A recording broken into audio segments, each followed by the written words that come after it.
요한계시록 16장, 무늬만 있는 이름뿐인 마지막 전쟁이라고 하는 제목으로 같이 여러분 우리가 말씀 나누려고 하는데, 요한계시록 16장 우리 1절에서 16절 말씀인데, 저와 여러분이 한 절씩 교독합니다. 제가 읽습니다. 1절. 또 내가 들으니 성전에서 큰 음성이 나서 일곱 천사에게 말하되, 너희는 가서 하나님의 진노의 일곱 대접을 땅에 쏟으라 하더라.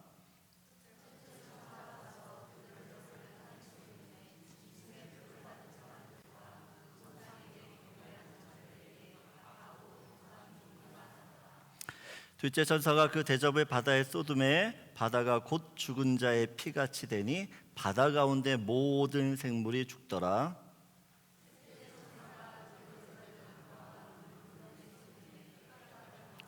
내가 들으니 물을 차지한 천사가 이르되, 전에도 계셨고 지금도 계신 거룩하신 이여, 이렇게 심판하시니 의로우시도다.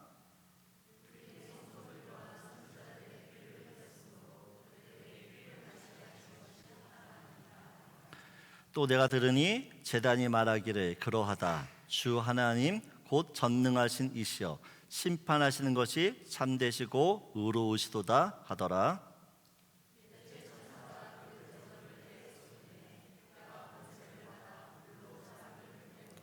사람들이 크게 태움에서 태워진지라, 이 재앙들을 행하는 권세를 가지신 하나님의 이름을 비방하며 또 회개하지 아니하고 주께 영광을 돌리지 아니하더라.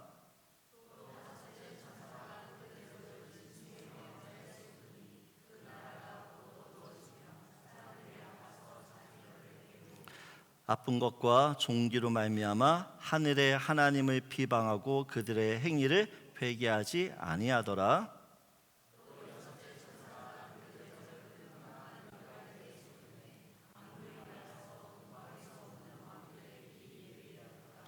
또 내가 보매 개구리 같은 새 더러운 용의 입과 짐승의 입과 거짓 선지자의 입에서 나오니,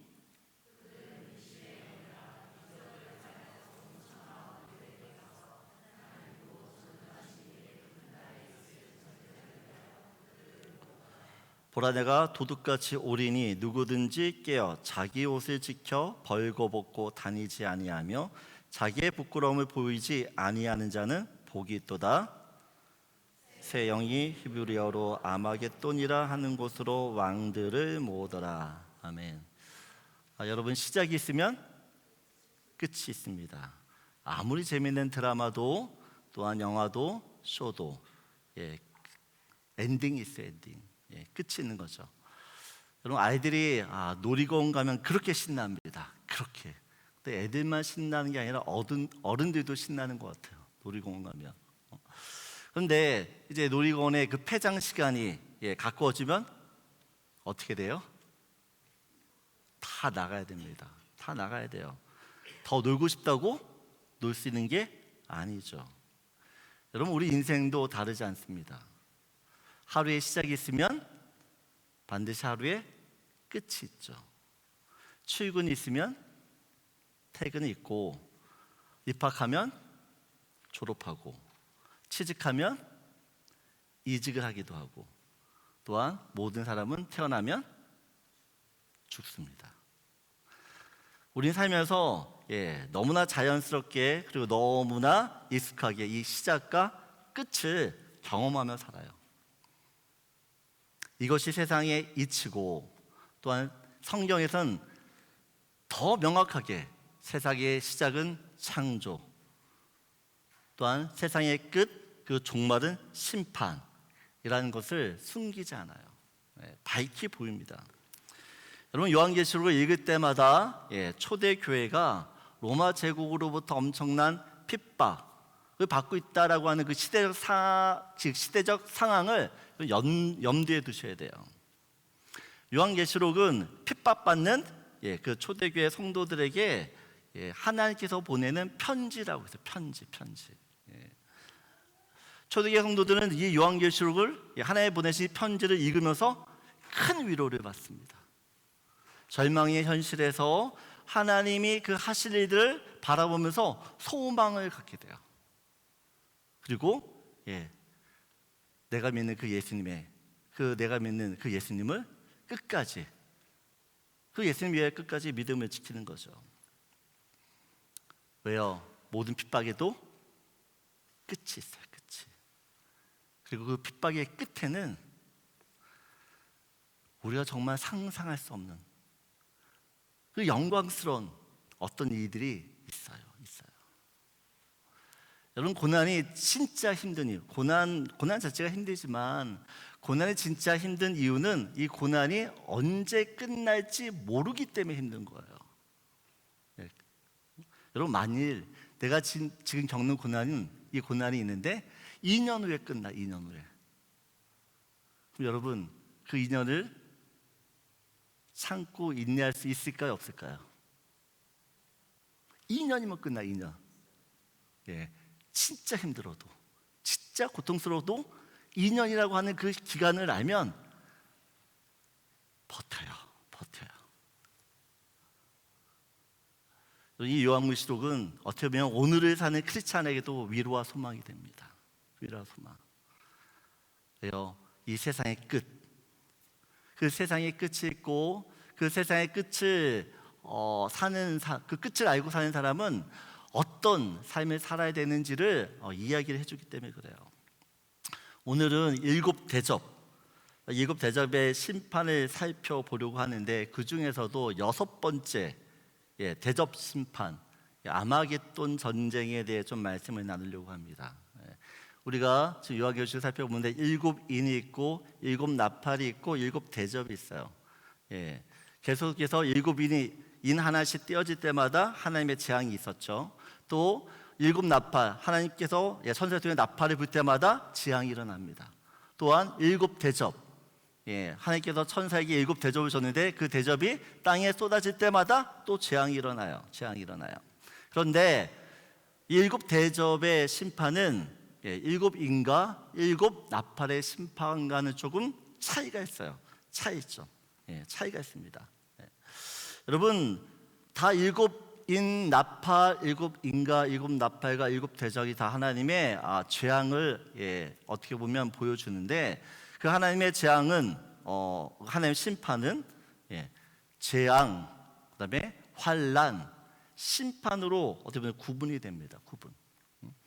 하나님의 재앙인데 이것이 심판의 종류로 3가지로 나눠 있어요. 재난은 모든 사람이 받는 거예요. 우리 자연재해 같은 홍수가 나거나 지진이 일어나면 믿는 사람이든 믿지 않는 사람도 어떻게 해요? 다 그 재난을 겪게 되는 거죠. 2번째, 환난은 예수를 믿는 사람한테만 주어지는 고난이에요. 예수를 안 믿으면 전혀 받지 않는 일이 환난이죠. 근데 예수를 믿기 때문에 받는 고난이 환난이라는 것이에요. 이 심판은 예수를 믿지 않는 사람에게 주시는 재앙입니다. 그래서 이거를 우리가 좀 구분할 수 있어요. 오늘은 그래서 우리가 살펴볼 7대접, 이 7대접은요 믿지 않는 사람들에게 일어나는 재앙입니다. 그러니까 믿는 사람들과는 전혀 어떻게 보면 관계가 없는 재앙이라고 말할 수 있어요. 근데 이 7대접의 심판이 아까도 이야기했지만 7인과 7나팔과는 좀 차이점이 있어요. 어떤 차이점이냐? 첫 번째 이거죠. 7대접은요 하나님의 마지막 심판, 최후의 심판입니다. 최후의 심판. 이 7대접의 심판이 끝나는 순간 더 이상 또 다른 심판이 없는 것이에요. 그러니까 이 대접 심판을 통해서, 최후 심판을 통해서 세상이 끝이 납니다. 끝이 나요. 계시록 15장 1절 보세요. 같이 읽을까요? 또 하늘에 크고 이상한 다른 이적을 보매 7 천사가 7 재앙을 가졌으니 곧 마지막 재앙이라. 하나님의 진노가 이것으로 마치리로다 라고 이야기해요. 여러분, 7대접의 이 심판은 마지막 재앙이고, 이 마지막 재앙, 하나님의 진노를 통해서 모든 게 끝납니다. 모든 게 끝나요. 최후 심판이 끝나면 새로운 세상이 시작되어집니다. 계시록 15장 8절을 보게 되어지면 같이 읽을까요? 하나님의 영광과 능력으로 말미암아 성전의 연기가 가득 차매 7 천사의 7 재앙이 마치기까지는 성전에 능히 들어갈 자가 없더라라고 이야기합니다. 쉽게 얘기하면 모든 심판, 그 하나님의 재앙이 끝나면 새로운 예루살렘, 새 땅, 새 하늘이 열려요. 그것을 지금 이야기하는 것이에요. 두 번째로 이 일곱 대접의 특징은요, 하나님의 마지막 심판이기 때문에 더 이상 회개할 수 있는 기회가 없습니다.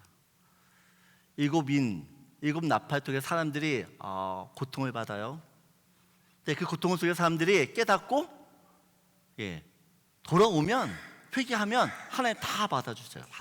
그런데 일곱 대접, 이 심판은요, 더 이상 노모아, 회개가 없습니다. 그냥 끝이야. 그냥 끝. 여러분, 회개할 수 있다는 것이 얼마나 감사한 일인지를 아셔야 돼요. 회개가 무엇이죠? 회개? 가던 길을 멈추고 다시 유턴해서 돌아오는 거예요. 돌아오는 거. 그래서 어떻게 보면 회개는 하나님의 은혜예요. 은혜. 하나님께서 우상 숭배하면서 죄악의 길을 정말 그렇게 그 죄악의 길을 갔던 이스라엘 백성들을 향해서 선지자들 보내서 계속해서 하시는 말씀이 있어요. 계속해서 돌아오라는 것입니다. 구약은 하나님의 선지자들에게 무슨 말씀하냐? 계속해서 죄짓는 이스라엘 백성에게 돌아오라고 이야기해요. 너희들이 아무리 악한 죄를 지어도, 아무리 큰 죄를 지어도 돌아오기만 하면 내가 다 용서해 준다라는 것이에요. 돌아오기만 하면 내가 다 받아주겠다라는 것이 구약의 메시지예요. 그런데 여러분, 하나님께서 언제나 이 기회, 은혜를 주시는 건 아니에요. 이 기회도요, 끝이 있어요. 하나님께서 우리들에게 회개할 수 있는 기회를 주신다라고 하는 것은 은혜거든요. 그러니까 은혜 때가 있는 거죠. 근데 그 때가 지나가면 내가 아무리 돌아가고 싶어도, 또 내가 회개한다고 해도 여러분, 늦었어요. 이미 기차 떠났어요. 주님이 오라 하실 때 빨리 돌아오는 게 상책입니다. 여러분, 이 애굽의 10가지 재앙은 어떻게 보면, 그러니까 이 일곱 대접의 재앙은 우리가 이 출애굽할 때 하나님께서 애굽에게, 바로 왕에게 내리셨던 재앙들, 그 재앙들을 어떻게 보면 지금 일곱 대접의 예표라고 할 수 있어요. 이미 하나님께서는 애굽의 재앙을 통해서 앞으로 이 세상 끝날에 어떻게 하나님의 재앙을 내리실 것인지를 보여준다라는 것이에요. 보세요. 하나님께서 애굽 바로 왕에게 이제 재앙을 하나씩 내립니다. 첫 번째, 두 번째, 세 번째. 어떤 재앙은 이스라엘 백성들도 그 재앙 가운데 같이 받기도 하지만, 어떤 재앙은 애굽 사람들만 그 재앙을 받아요. 근데 그 재앙을 통해서 계속해서 하나님 말씀이 하는 건 돌이키라는 거. 그 재앙을 통해서 바로 왕 보고 빨리 회개하라는 것이에요. 근데 바로 왕이 계속 재앙을 겪으면서도 돌이키진 않아요. 계속 강박해지죠. 그래서 결국 어떻게 해요? 마지막 재앙이 뭡니까? 장자의 죽음이야. 장자의 죽음. 그 9번까지 하나님께서 기회를 주세요. 돌아올 수 있는 기회를. 근데 그때도 돌아오지 않죠. 어떻게 해요? 10번째 재앙을 통해서 이스라엘 백성들의 모든 장자를 다 죽이세요. 죽음이에요. 끝이에요. 그때 돌이켜도, 그때 회개해도 소용이 없는 거예요. 소용이 없어요. 이사야서 49장 8절을 보면 같이 읽겠습니다. 여호와께서 이같이 이르시되 은혜의 때에 내가 내게 응답하였고 구원의 날에 내가 너를 도왔도다.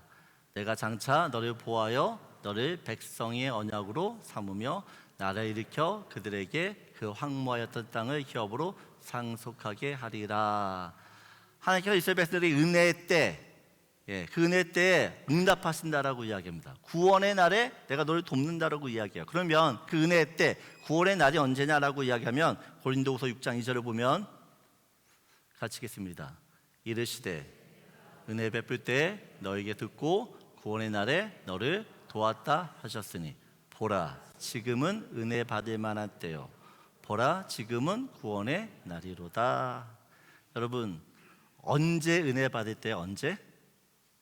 지금이에요. 언제 구원의 날이에요? 지금이에요. 지금. 여러분, 하나님께서 지금 여러분에게 은혜를 주세요. 지금 여러분에게 구원을 베푸세요. 근데 이것을 내가 받지 않으면 어떻게 된다고요? 끝이에요. 끝이라는 것이에요.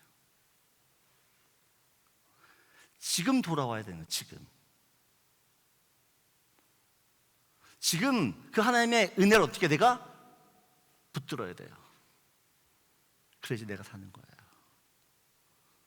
근데 그 은혜를 다음에 또 받지. 여러분, 다음은 없어요. 그 다음을 어떻게 기약해요, 여러분? 그래서 여러분, 내가 지금 예배 드릴 때 이 예배가 나의 마지막 예배라고 생각하셔야 돼요. 이 예배 통해서 내가 정말 하나님의 은혜를 받겠다고 하는 그 마음으로 여러분들이 덤벼들어야지 나한테 은혜가 되는 거야. 나한테. 마지막으로 이 일곱 대접장의 특징은 이전에 부어졌던 일곱 나팔 제한보다 점점 강도가 세집니다. 강도가 엄청 세요. 여러분, 강도가 세다라는 것은 고통이 그만큼 크다라는 것이에요. 고통이. 그런데 너무 이 성경을 보면서 이상한 거는 그런 하나님의 큰 재앙을 받으면 받을수록 사람들이 어떻게 반응하는가 보면 계시록 16장 9절 보세요. 같이 읽겠습니다. 사람들이 크게 태움에 태워진지라 이 재앙을 행하는 권세를 가지신 하나님의 이름을 비방하며 또 회개하지 아니하고 주께 영광을 돌리지 아니하더라. 재앙을 내리는 그 하나님을 향하여 어떻게 해요? 비방합니다. 욕하는 거죠. 회개하지 않아요. 계시록 16장 11절을 보세요. 같이 읽겠습니다. 아픈 것과 종기로 말미암아 하늘의 하나님을 비방하고 그들의 행위를 회개하지 아니하더라. 너무 아파요. 그 재앙 때문에 너무 고통스러운데 자신의 잘못을 인정하지 않아요. 이 재앙이 왜 지금 일어나는지를 깨닫지를 못해요. 여러분, 인간의 죄성, 악함, 강팍함이에요. 내가 지금 하나님부터 재앙을 받고 있는데 점점 마음이 강팍해지고 더 어떻게 해요? 표독해지는 거죠. 표독해져요.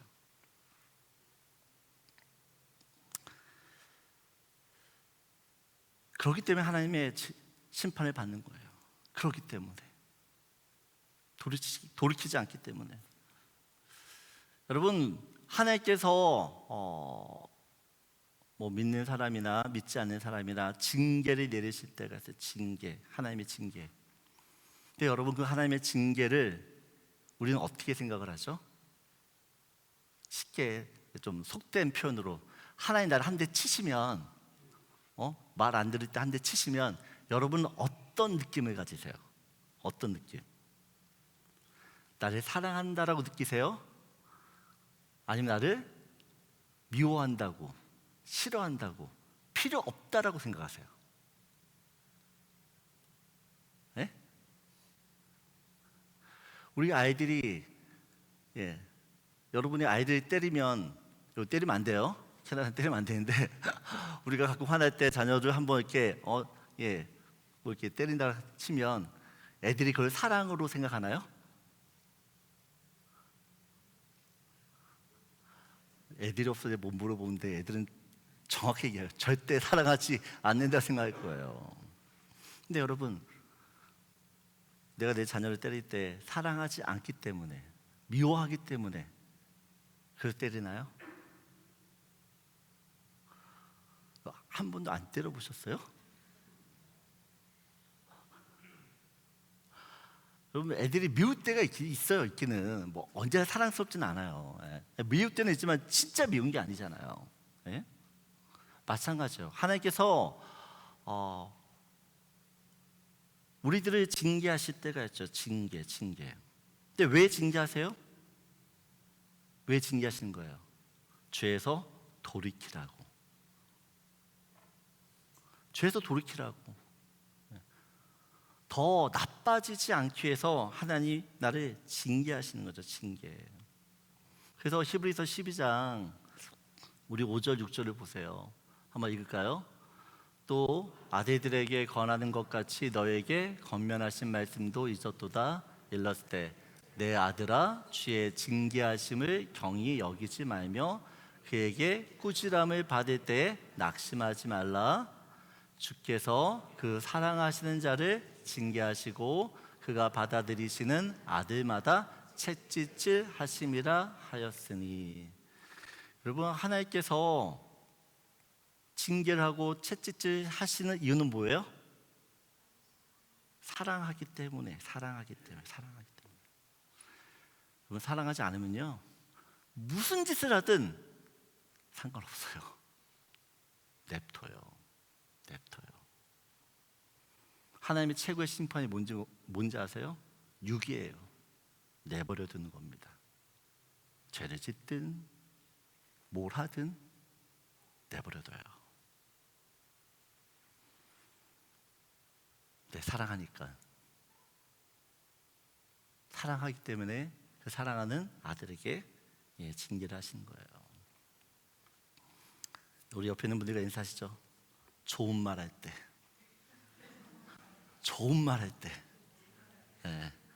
죽게 돌아옵시다. 정말 좋은 말 할 때 오셔야 돼요. 맞으면 아파요. 맞으면 아파. 여러분, 이제 12절부터 14절을 보게 되어지면 이제 6번째 대접 재앙이에요. 근데 6번째 대접 재앙은 아마겟돈 전쟁입니다. 아마겟돈 전쟁. 우리 한번 같이 읽을까요? 또 6째 천사가 그 대접을 큰 강 유브라데에 쏟음에 강물이 말라서 동방에서 오는 왕들의 길이 예비되었더라. 또 내가 보매 개구리 같은 새 더러운 영이 용의 입과 짐승의 입과 거짓 선지자의 입에서 나오니 그들은 귀신의 영이라 이적을 행하여 온천하 왕들에게 가서 하나님 곧 전능하신 이의 큰 날에 있을 전쟁을 위하여 그들을 모더라라고 이야기합니다. 사탄이 하나님과 마지막 전쟁을 위해서 어떻게 해요? 세상의 왕들을 꼬십니다. 그래서 어떻게 한 곳에 모여요. 모이게 해요. 그런데 전쟁이 어떻게 됐는지가 설명이 없어요. 결말이 어떤지를 설명이 없어요. 근데 이 6번째 대접 재앙은 요한계시록 19장 20장에 자세히 풀어서 또 이제 설명하고 있는데 계시록 19장 19절을 보면 같이 읽겠습니다. 또 내가 보매 그 짐승과 땅의 임금들과 그들의 군대들이 모여 그 말 탄 자와 그의 군대와 더불어 전쟁을 일으키다가라고 이야기합니다. 오늘 본문을 보면 마치 사탄이 어떻게 해요? 하나님과 전쟁을 하는 것처럼 보여요.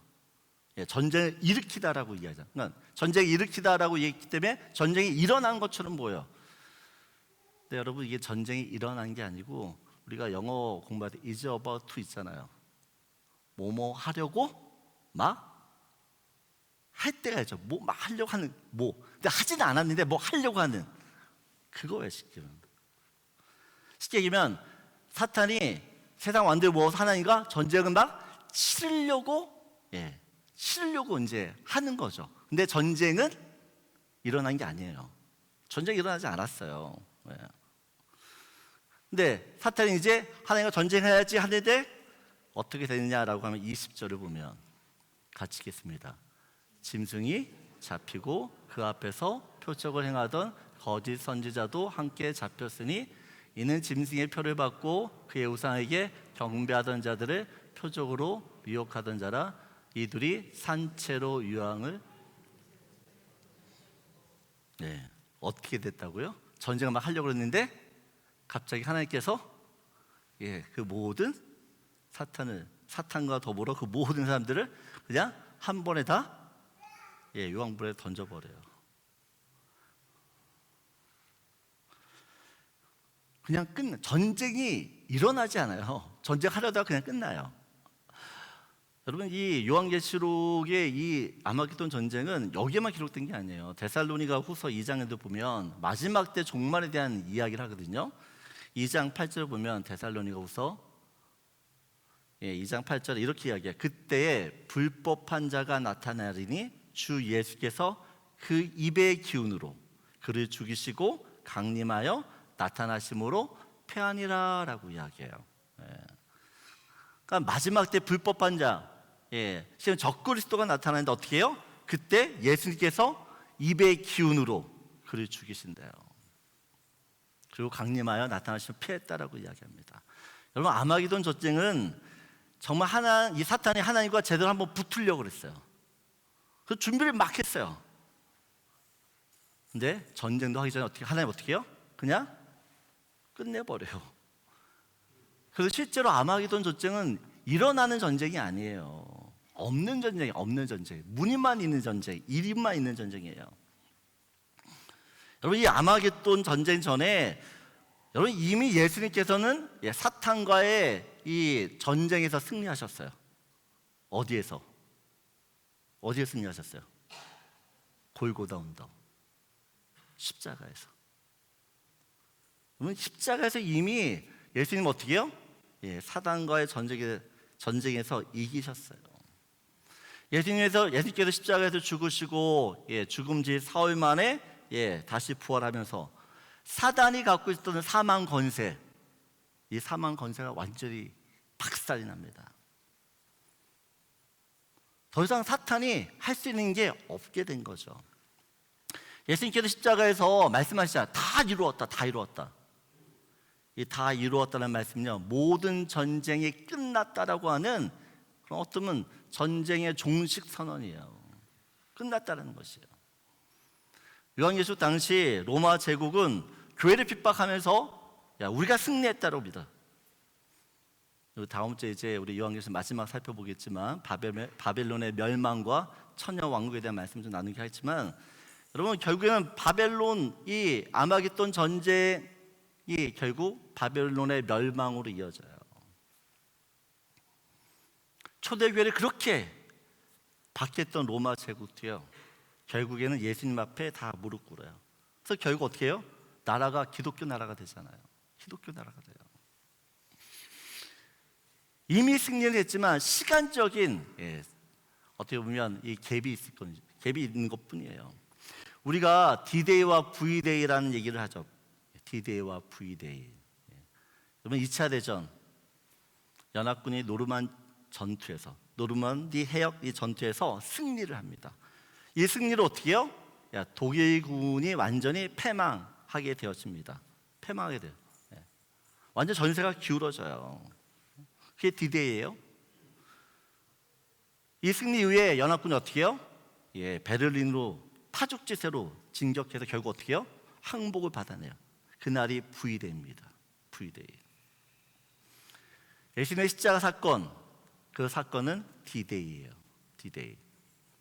예수님 오셔서 어떻게 해요? 모든 승리를 하신 거죠. 재림, 그 다시 오는 그날 V-Day입니다. 그날이 오면 더 이상 전쟁은 없어요. 여러분, 노르망디 전투에서 승리했어요. 하지만 베르린까지 진격하는 그 순간까지는, 그 기간 동안 계속해서 전투가 벌어지죠. 전투가 벌어지는 것이에요. 우리는 지금 어떻게 보면 그 D-Day와 V-Day 사이를 살고 있어요. 예수님이 사단을 이기고 승리하셨어요. 하지만 전투는 계속해서 벌어지고 있는 거죠. 근데 이 전투는 이기는 싸움이죠. 이긴 싸움을 하는 거죠. 이긴 싸움. 우리가 지금 이 세상에 살면서 영적인 전투를 할 때 이기려고 싸우는 게 아니라 이미 이긴 싸움을 하는 거예요. 그래서 우리는 질 수가 없어. 질 수가. 그래서 예수님 말씀하잖아요. 내가 세상을 이겨온노라.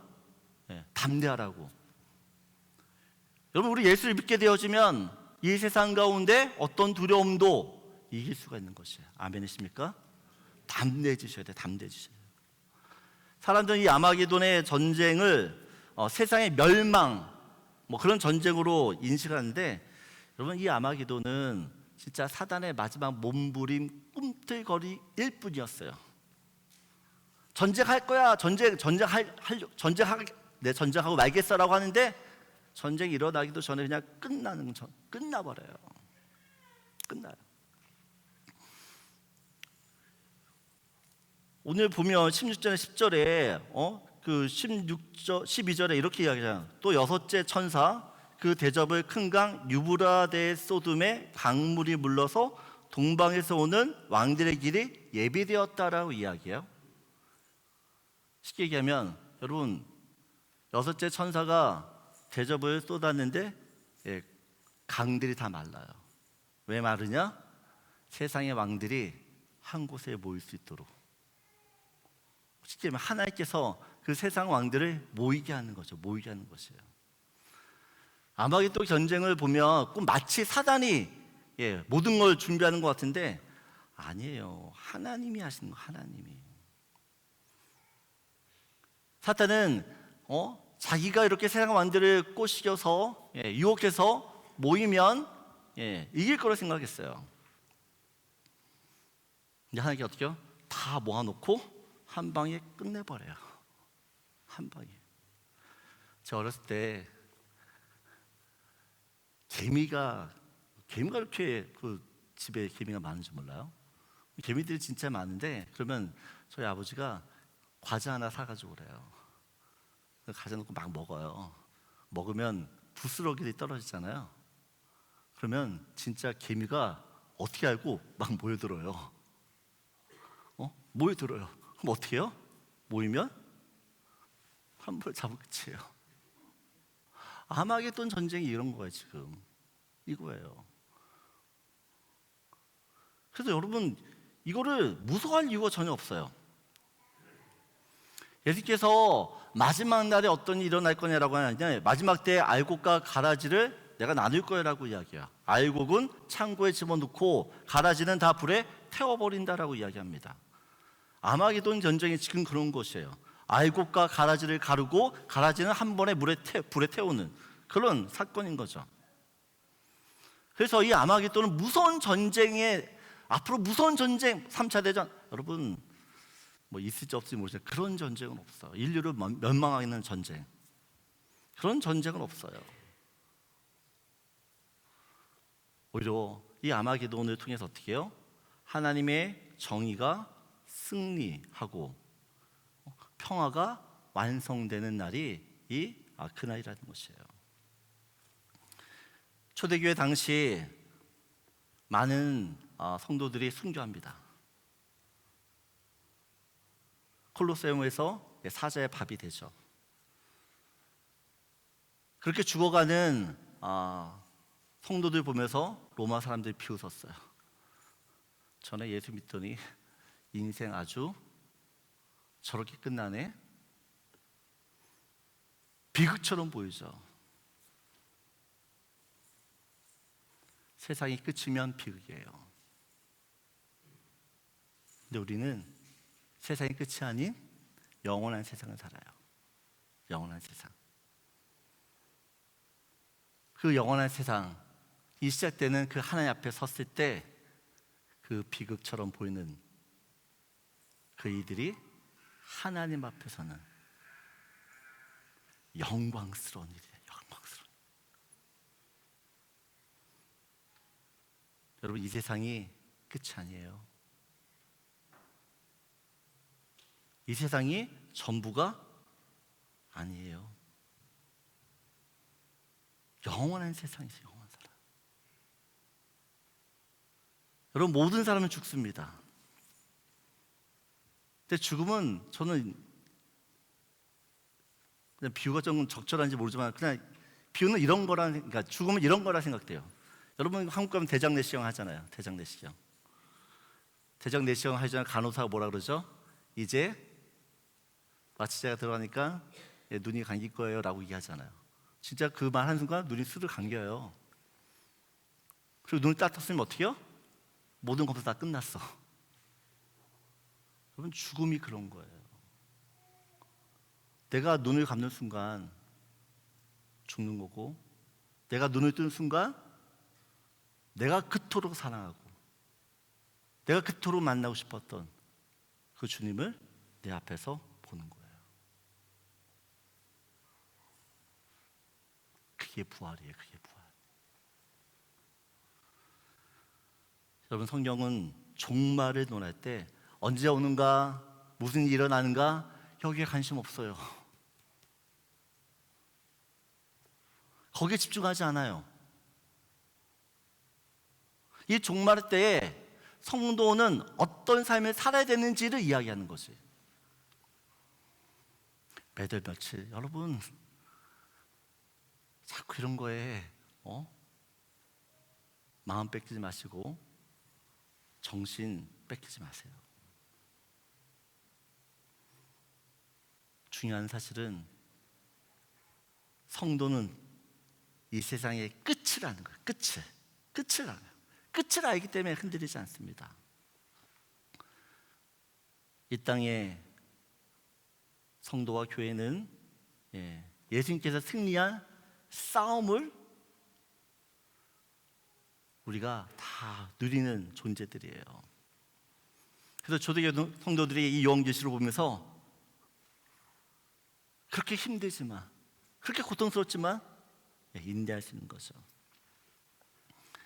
여러분, 아마겟돈 전쟁이 일어나기 전에 사탄은 믿는 우리들을 유혹하고 미혹하고 또한 못 살게 굴 거예요. 못 살게 굴 거예요. 하지만 그럼에도 그 모든 상황 속에서 믿음을 지킬 수 있는 이유는 우리의 끝을 알기 때문에, 우리의 끝이 어떤지를 알기 때문에 믿음을 지킬 수 있는 거죠. 그리고 그 끝을 아는 성도들에게 하나님께서, 예수님께서 이런 부탁을 하셔. 이런 부탁. 요한계시록 16장 15절 보세요. 같이 읽겠습니다. 보라, 내가 도둑같이 오리니 누구든지 깨어 자기 옷을 지켜 벌거벗고 다니지 아니하며 자기의 부끄러움을 보이지 아니하는 자는 복이 있도다라고 이야기합니다.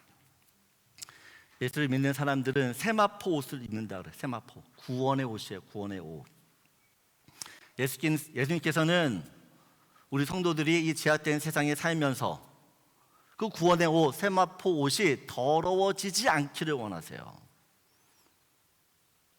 더러워지지 않는 날 어떤 것일까요? 그건 거룩하게 사는 것이에요. 이 세상과 구별되게 사는 것이에요. 하나님께서 정말 싫어하는 것이 뭐냐라고 할 때 기울어진 저울추라고 이야기해요.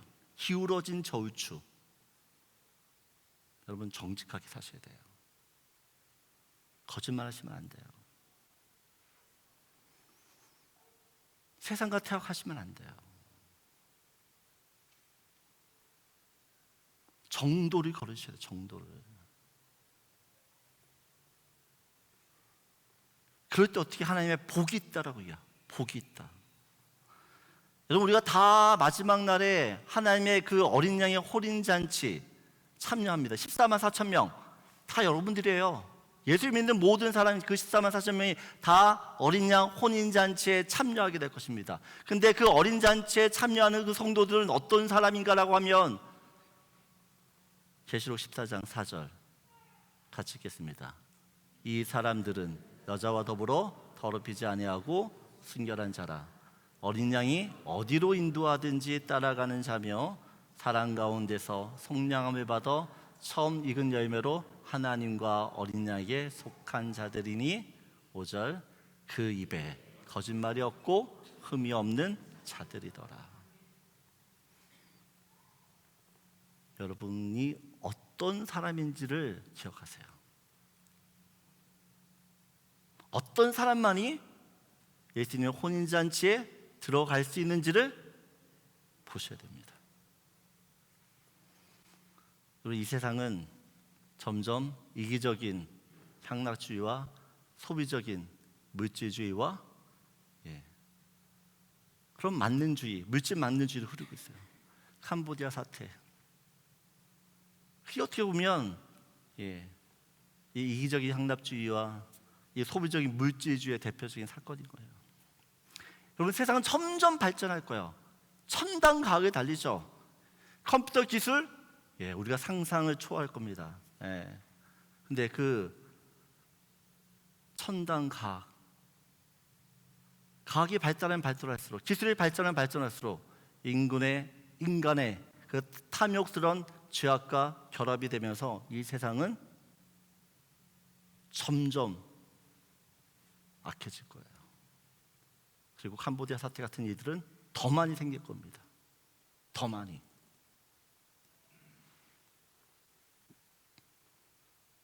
그런 세상에서 하나님께서 믿는 사람들에게 이야기하세요. 그럼에도 불구하고 하나님의 절대 진리를 지키라고. 어린 양 대신 그 예수를 끝까지 따르라고. 세상과 구별되어야지만 하나님도 그 세상에서 우리 구별하세요. 그 구별되기 위해서 여러분 힘쓰셔야 돼요. 힘쓰셔야 돼요. 여러분, 끝이 있어요. 세상의 끝이 보여요. 지금 그 끝이 볼수록 믿는 성도는 믿음을 끝까지 지키셔야 돼요. 끝이 가까울수록 내가 만날 그 주님, 내가 사랑하는 그 주님 만날 그분에 대한 사랑을 더 여러분 강력하게 강하게 가지셔야 돼요. 성도는 끝을 알기 때문에 여러분 절대 이 세상을 두려워하지 않아요. 끝까지 소망을 붙들죠.